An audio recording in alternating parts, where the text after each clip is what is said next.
আসসালামু আলাইকুম। আসলে আমার নাম মোহাম্মদ নুরুল ইসলাম। আমার বাড়ি বাংলাদেশ, চট্টগ্রাম। আমি আমার মেয়েকে নিয়ে অনেক দিন যাবৎ সমস্যায় ছিলাম। তখন আমরা বাংলাদেশে অনেক ডাক্তার দেখাইলাম।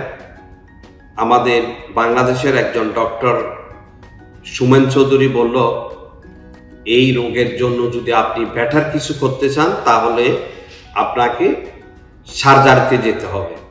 এখন সার্জারিটা কোথায়, তা আমি বললাম আমি একটু ইন্ডিয়া যেতে চাই। দেখেন যেতে পারেন, অসুবিধা নেই। তখন আমি 22 সালে ইন্ডিয়াতে অ্যাপোলোতে আসলাম। অ্যাপোলোতে আসার পর ওখানে একজন ডক্টর দেখালাম,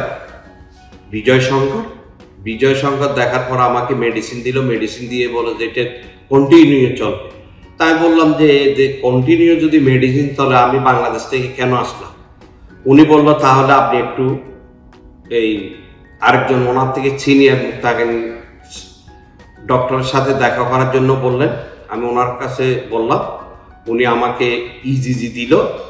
লং টাইম 3 দিনের ইজিজিতে মেয়ের সমস্যা ধরা খেল। মেয়ের সমস্যাটা ছিল, মেয়ে যখন কোনো কিছু লিখতে চায় হঠাৎ দেখা যায় যে দিনে 1 দিন বা 1 মাস পর 2 মাস পর মেয়েটার ল্যান্স হয়ে হাত থেকে কলম পড়ে যায়, যেটা হয়তো আমাদের বাংলাদেশে আমরা মিগো রোগী বলি। আসলে আমি দেখতেছি এখানে মিগো বলে কোনো সমস্যা নাই।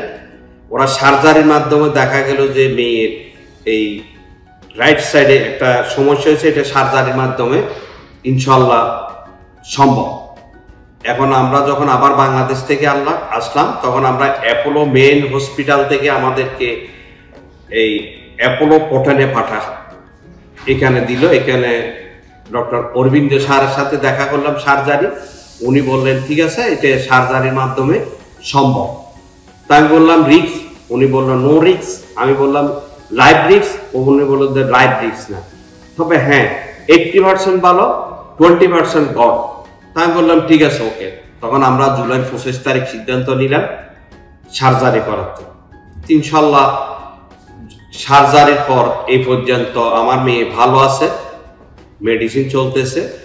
এইবার আসলাম বাংলাদেশ থেকে, আজকেও দেখালাম কিছু মেডিসিন কমাই দিল। বলতেছে যে ধীরে ধীরে আস্তে আস্তে আরো মেডিসিন একদম লাস্ট শেষ করে ফেললাম। তবে এখানে অ্যাপোলোতে এসে আমি দেখলাম ওরা খুব আন্তরিকতা।